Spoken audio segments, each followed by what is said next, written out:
যে অনুষ্ঠান আমরা করি সেটা বিভিন্ন জায়গায় গিয়ে আমরা করি। তার মধ্যে আজকে আমাদের গন্তব্য হচ্ছে কামারপুকুর, জয়রামবাটি, বিষ্ণুপুর। এই কামারপুকুর, জয়রামবাটি, বিষ্ণুপুর সম্বন্ধে আপনাদের আর নতুন করে কিছু বলার নেই। সেই সম্বন্ধে আপনারা সব কিছুই জানেন। এইবার আমরা কোথা থেকে শুরু করেছিলাম, আমরা এই কামারপুকুর, জয়রামবাটি আসার যে শুরু করেছিলাম সেটা হচ্ছে যতীন দাসের 5 নম্বর বলে যে জায়গাটি আছে সেখান থেকে আমরা শুরু করেছিলাম। তো আমাদের মধ্যে প্রায় 14 জন 16 জন লোক আছে, দুটো টাটা শুরু করে আমরা এসেছি। আমাদের তাতে আমাদের ভালো মতোই আমরা আসতে পারছি, কোনো রকম কোনো অসুবিধা হচ্ছে না। আমাদের অঞ্চলে যারা ছিল তারাই আসছে, আজকে প্রথম তারা যাচ্ছে কামারপুকুর, জয়রামবাটি, বিষ্ণুপুর দেখার জন্য। আমাদের মধ্যে দেখতে পাচ্ছেন বহু মানুষ আছে, বহু আমাদের যারা রয়েছে তারা সব দিচ্ছে। আমরা একটা খাজুরি বলে যেটা জায়গা, সেইখানে চা খাচ্ছে। আপনারা যারা আসবেন এখানে তার সেই জায়গাটা আপনারা দেখতে পাচ্ছেন। আপনি সুন্দর জায়গা, রাস্তার পাশে একটা চায়ের দোকান, সেই চায়ের দোকান থেকে আমরা চা খাবো। আমাদের যে যিনি নিয়ে এসছেন তার নাম হচ্ছে উনাদে। তিনি আমাদেরকে এখানে আসার যখন প্রস্তাব দিলেন তখন আমরা সবাই রাজি হলাম যে এমন একটা সুন্দর জায়গায় যদি উনি নিয়ে যেতে পারে তাহলে আমরা যেতে পারি। সেই কারণে আমরা চলে এসেছিলাম এবং আজকে আমরা এখানে বসে আমরা দাঁড়িয়ে দাঁড়িয়ে চা খাচ্ছি। আপনি দেখতে পাচ্ছেন চায়ের দোকানে দেখতে পাচ্ছেন। এবার আমরা পরিচয় করিয়ে দেবো তোমাদের সঙ্গে, তোমাদের সঙ্গে পরিচয় করিয়ে দিই। আমাদের যে নিয়ে এসছেন ট্রাভেলিং এজেন্সির মালিক উমাদে, তিনি আমাদের নিয়ে এসছেন। যদি আপনার শোনেন, আপনি যে আমাদের এখানে নিয়ে এসছেন, আমরা কোথায় কোথায় আমরা যাবো?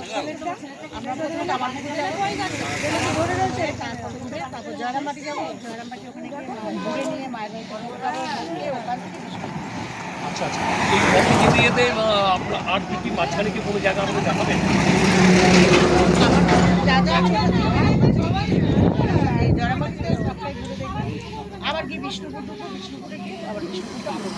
আপনি কতদিন ধরে এই যে ট্রাভেলিং যে কাজটা, এই ট্রাভেলিং কাজটা কতদিন ধরে করছেন?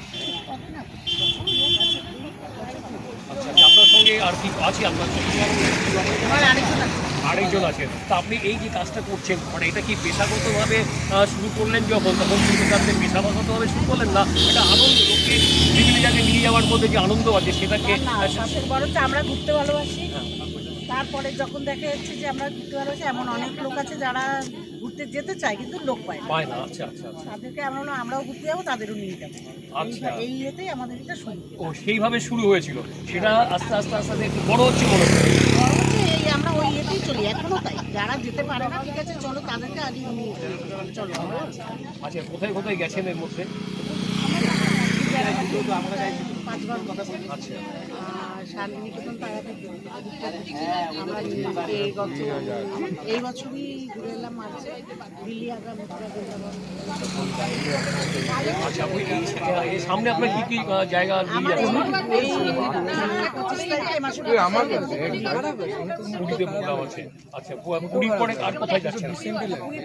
নেক্সট মাসে আমার কামারপুকুর, জয়রামবাটি আছে, 3 দিন। ওটা 3 রাত থেকে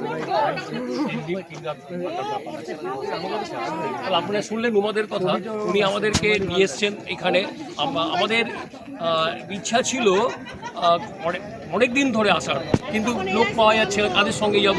এবার কামারপুকুর, জয়রামবাটি আমাদের খুব দেখার ইচ্ছা। আমাদের সঙ্গে কথা যখন বললাম, তিনি আমাদের বললেন যে আপনারা চলুন, আমরা নিয়ে যাচ্ছি। দেখতে পাচ্ছেন এখানে আরও মানুষ আছে।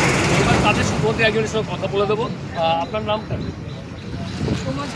আচ্ছা, আপনি এর আগে কি কামারপুকুর, জয়রামবাটি, বিষ্ণুপুর এসেছিলেন? মনে নেই। এখন গেলে কি সে জিনিসগুলো মনে পড়বে? মনে পড়বে। আপনাকে এই আসার জন্য যে সময় পাই, সময়টা বললে। ও, আপনি কাজ করেন? আচ্ছা, কি কাজ করেন?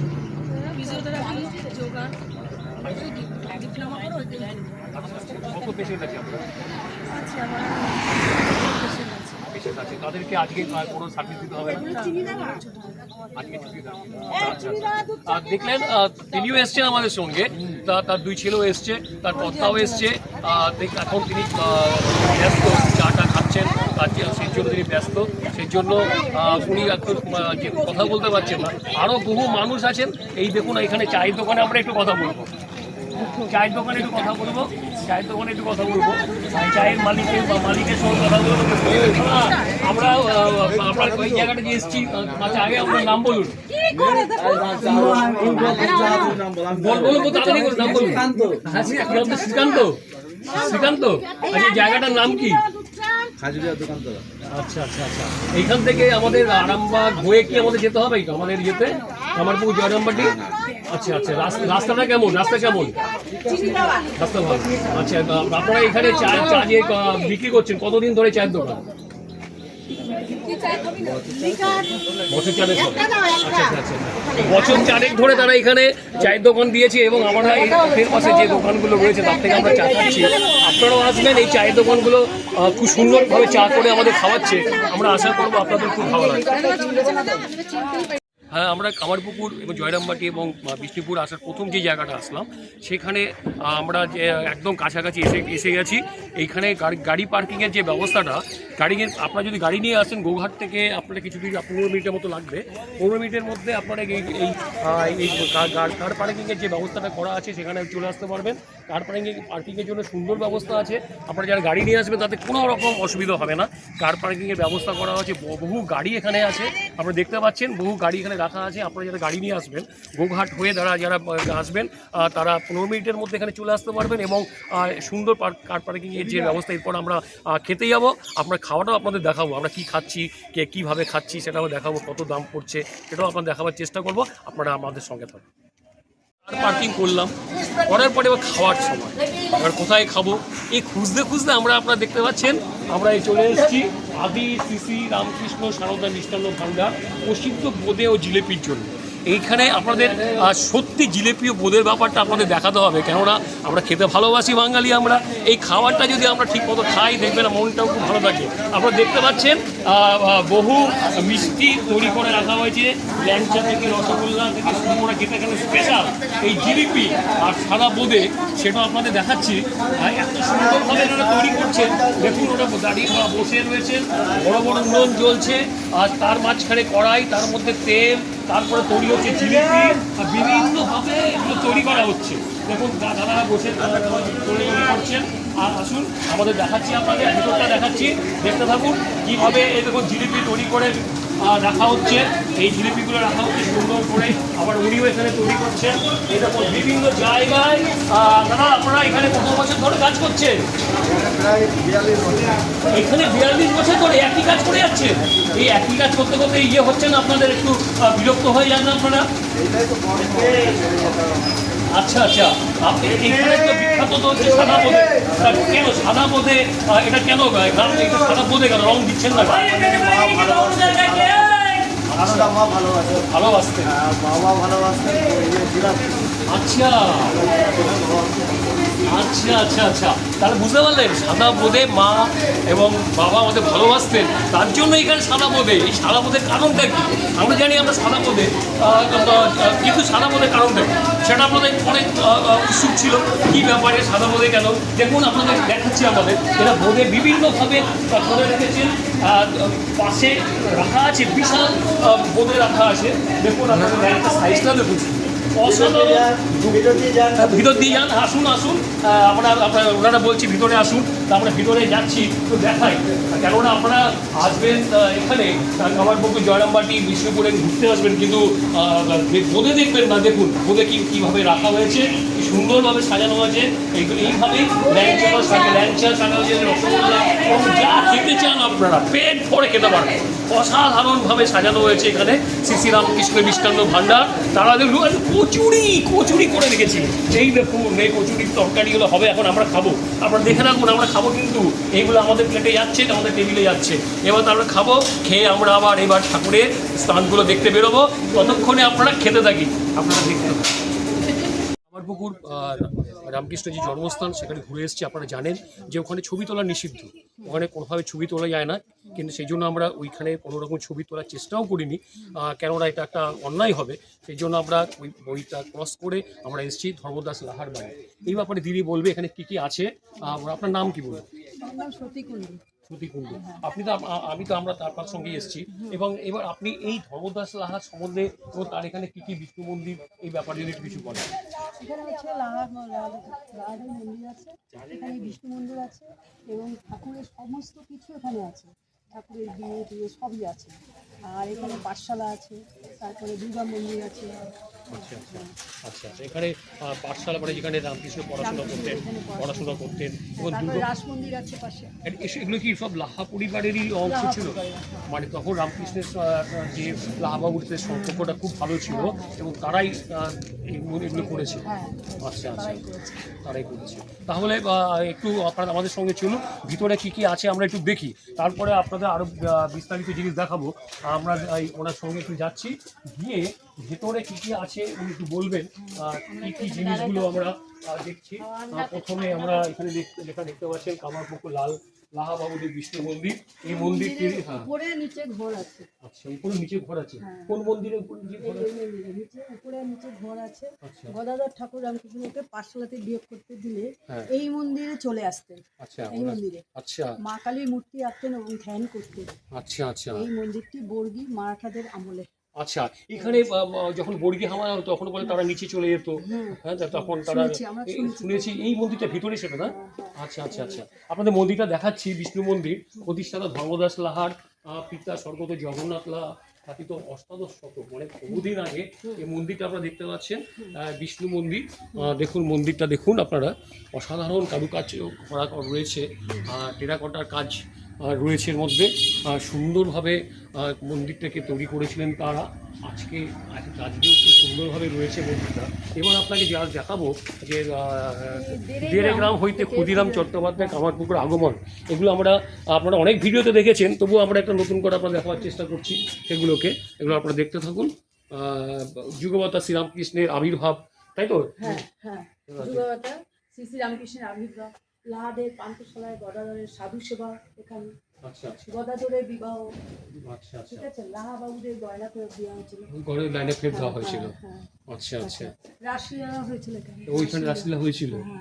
আচ্ছা আচ্ছা আর এখানে এইটা কি? এটা হচ্ছে সেই কংসবধ। সেই পুতনার একটা। আচ্ছা সেই কংসবধ। আচ্ছা কি মানে রামকৃষ্ণ অভিনয় করেছিল এগুলো নাকি? না না না না এটা তো হ্যাঁ কৃষ্ণের এটা, উনি তো একই তো, সবই তো আচ্ছা সবই তো উনি। আচ্ছা আচ্ছা তো কৃষ্ণের কংস। আচ্ছা তাহলে আপনারা দেখতে পারলেন যে লাহাবাবুদের যে বাড়িটা, তার বিষ্ণু মন্দির এবং তার সংস্কার হয়েছিল 1422-এ এবং পুনঃসংস্কার করা হয়েছিল। দেখুন 16 বৈশাখ 1422 সালে এটা পুনঃসংস্কার করা হয়েছিল, না হলে তো রাখা যায় না, ভেঙে পড়বে। সেই জন্য এই মন্দিরটিকে সেবা আবার একটু নতুন করে সংস্কার করে আবার আপনাদের সামনে উপস্থিত করা হয়েছে। এবার আমরা ধীরে ধীরে অন্যান্য জায়গাগুলো যাচ্ছি, আপনারা দেখতে থাকুন। আমরা এখন আছি ওই জয়রামবাটির কাছে সিংহবাহিনী মন্দিরের কাছে সেই মন্দিরে আমরা এমন একজন মানুষকে পেয়েছি, তার কাছ থেকে এই মন্দিরের যে মাহাত্ম্য সেটা আমরা জেনে নেবো। আপনার নাম কি? সমস্যা? আমার নাম হচ্ছে বংশীধারী ভট্টাচার্য। আচ্ছা আপনি থাকেন কোথায়? আমার বাড়ি হচ্ছে পাণ্ডুগ্রাম, আমি সিংহবাহিনী মন্দিরে থাকি। কত বছর ধরে এই মন্দিরের সঙ্গে কিছু আমি এখানে 17 বছর আছে। আচ্ছা 17 বছর ধরে আপনি এই মন্দিরে আছেন, তা আপনার কাছে তো অনেক কাহিনী আপনি এই মন্দির সম্বন্ধে জানেন। তার এই মন্দিরটার আসল যে মানে কাহিনীটা যদি একটু বলেন, মায়ের সঙ্গে এই মন্দিরের সম্পর্ক। মায়ের সারদা মায়ের যখন শরীর খারাপ হয়েছিলেন, মা এই সিংহবাহিনী মন্দিরে ভর্তি দিয়েছিলেন। সিংহবাহিনী মা বলেছিলেন ওটা আমার বইতলার মাটি দিয়ে একটা ভালো হবে, মানে ছাঁচতলার মাটি হবে। সারদা মা সেই মাটি দিয়ে ভালো হয়ে সবাইকে দেখিয়েছিলেন যে এখানে শরীর খারাপ হলে এই মাটি খাবি ভালো হবে, আর সিংহবাহিনী মায়ের নামে পুজো দিতে হবে। যারা ভক্তরা আসতেন মাকে বলতেন মা আমি এই রোগে ভুগছি, বলতো মা আমি ওই রোগে ভুগছি।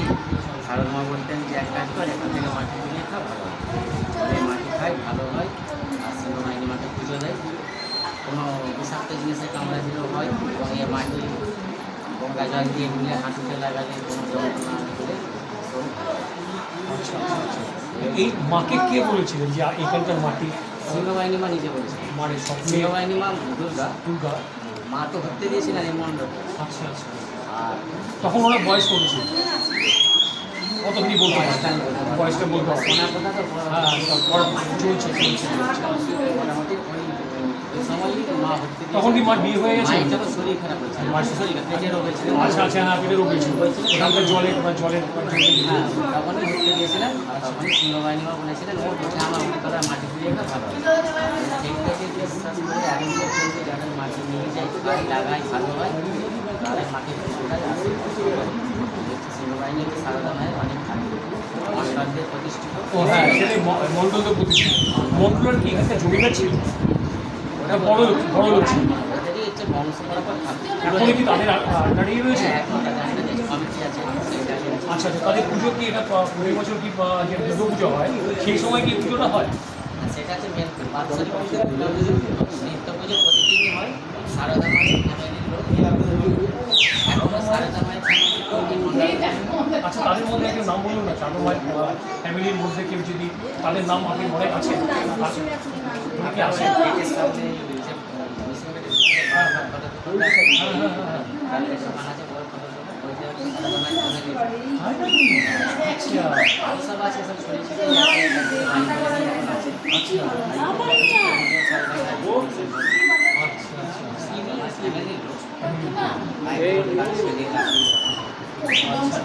বংশ পরম্পরা আছে। রাজীবদার মাথায় পড়লো রে দিকে যা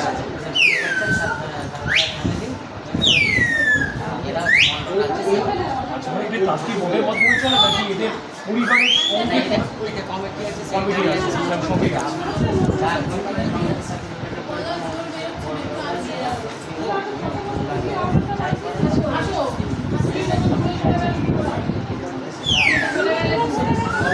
কোনো কানেকশন নেই। আচ্ছা আচ্ছা আচ্ছা আচ্ছা, তাহলে আপনারা শুনলেন এই সিংহবাহিনী মন্দিরের কাহিনী। আমাদের পুরোহিত মশাই আমাদের সেই বিস্তারিতভাবে এর কথা বলে দিল। আর এর সঙ্গে কিন্তু ভীষণ কোনো সম্পর্ক নেই। এখানে এটা স্বশাসিতভাবে পরিচালিত হয়। আর আপনারা যখন আসবেন এই কামারপুকুরে, তাহলে আপনারা অবশ্যই জয়রামবাটিতে যখন আসবেন তখন অবশ্যই এখানে আসবেন, এই মন্দিরে এসে বসবেন, খুব আনন্দ লাগবে। এবং আপনারা যে কথা এই মাটি নিয়ে যাবেন, এই মাটি উনিকে বললেন শরীর খারাপ হলে এই আশা রেখে আমাদের আবার পরবর্তী যে জায়গাটা আমরা যাবো সেটা দেখাচ্ছি। তার আগে এটা শেষ করলাম। নমস্কার।